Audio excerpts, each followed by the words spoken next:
Voltando a falar dessa situação toda que comove o Estado do Espírito Santo, mais do que analisar pontualmente uma situação, é tentar entender o que nos leva a determinadas situações.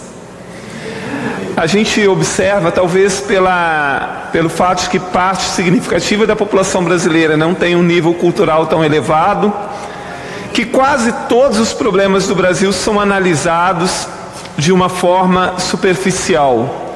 Por exemplo, se acontece o aumento da violência é porque não tem policial. Mas é simples assim? Se acontece de não ter vaga nos hospitais é porque não tem médico e não tem leito. Mas é só isso, o fato é pontual e desta forma? Então por que não tem e por que as situações elas se repetem no Brasil? No caso do que aqui já muito se falou sobre eco, sobre tantas coisas, eu já mencionei a questão dos transportes de pedra, o não cumprimento das regras de trânsito. Como é que essas coisas acontecem e se desenvolvem no Brasil? Nós temos no Brasil, e foram criados, uma infinidade de órgãos de controle e fiscalização. Desde as agências federais, como a ANT, a ANEEL, a Anatel, etc., que deveriam fiscalizar e primar pelo cumprimento daquilo que deveria ser o serviço público oferecido por empresas que ganharam concessões, mas que são loteadas politicamente. Então, parte dos seus servidores estão lá muito mais como cargos comissionados, e ali para atender interesses partidários, e muitas vezes ligado à corrupção, do que efetivamente fazer o trabalho que deveriam fazer. A mesma coisa vale muitas vezes para os tribunais de contas, para as assembleias legislativas, para o Congresso Nacional, que falha. Por quê?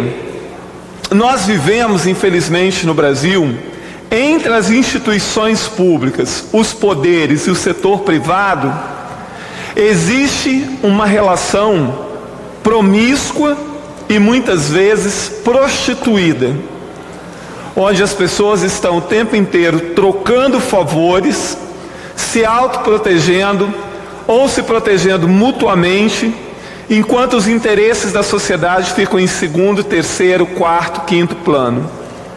É assustador você imaginar que uma empresa fez um contrato com um governo federal e olha, que o contrato em si ele já era absurdo, Porque primeiro eu vou recolher o dinheiro, vocês vão pagar primeiro, depois eu vou entregar o serviço.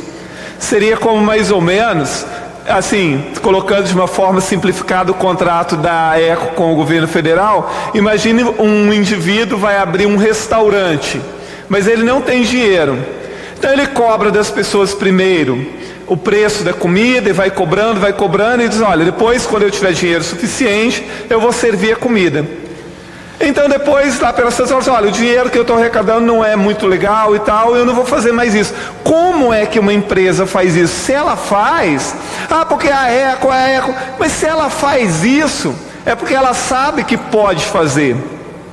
Se ela faz isso, é porque ela sabe que conta com proteções e que no final isso pode não dar nada e ela continuar como concessionária de várias rodovias, talvez desse mesmo trecho da BR-101, sem maiores danos, por causa das relações prostituídas existentes entre as instituições brasileiras e entre o setor público e privado.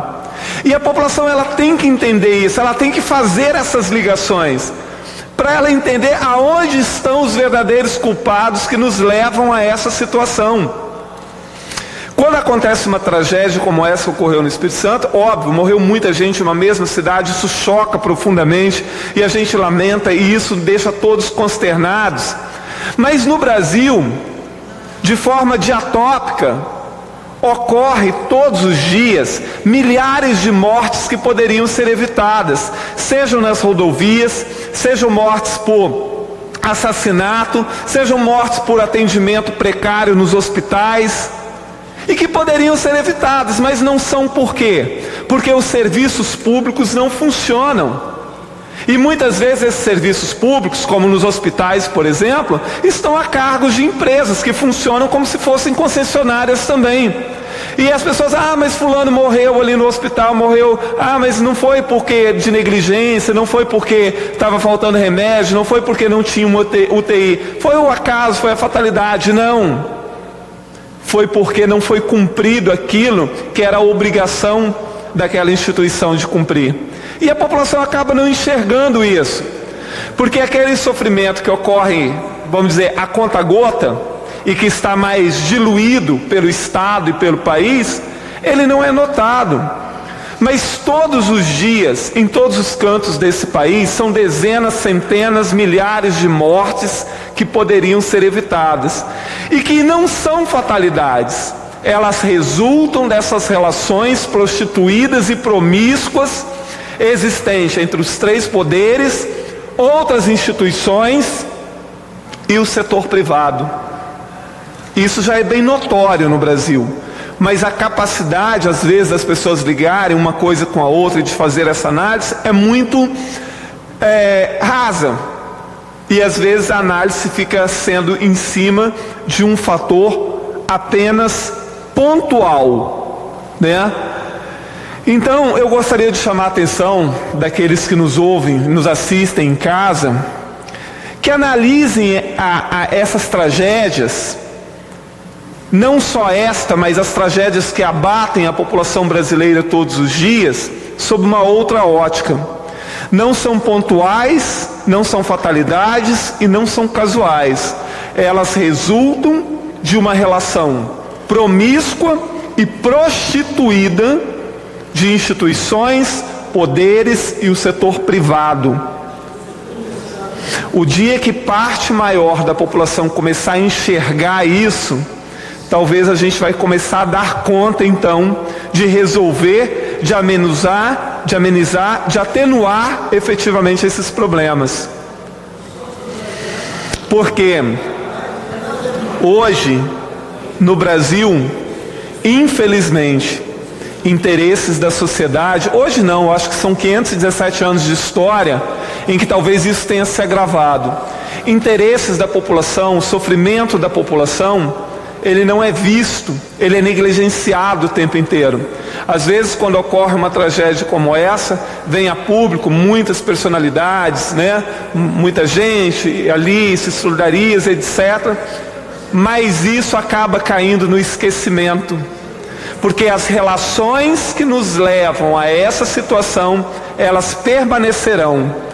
As pessoas vão continuar sendo assassinadas, as pessoas vão continuar sem atendimento médico hospitalar, as pessoas vão continuar sem escola. Então essas coisas, elas derivam não de casos pontuais, elas derivam dessas relações. E mais uma vez eu digo, a população que nos assiste em casa, tente fazer essas ligações. Entenda por que os órgãos de fiscalização não funcionam. Quem protege quem em tantas histórias, seja de negligência em hospitais, de não atendimento médico hospitalar, de falta de escola, ou tragédias nas rodovias como essa que nós estamos vendo. Como diz o grande pensador francês Edgar Morin, não existe fatos isolados, não existe nada isolado. Tudo está ligado a uma infinidade de situações e às vezes bastante complexas. E a população tem que ser alertada para isso, para que ela não caia na esparrela de acreditar que são fatos pontuais, que são tragédias pontuais, ou que existe apenas um culpado nessa história. A culpa está nas relações prostituídas, encardidas e promíscuas entre poderes, instituições e o setor privado. Essa é a grande verdade, pode não ser a única, mas é a grande verdade que nos leva a toda essa situação caótica que vivemos no Estado e no país. Muito obrigado, presidente.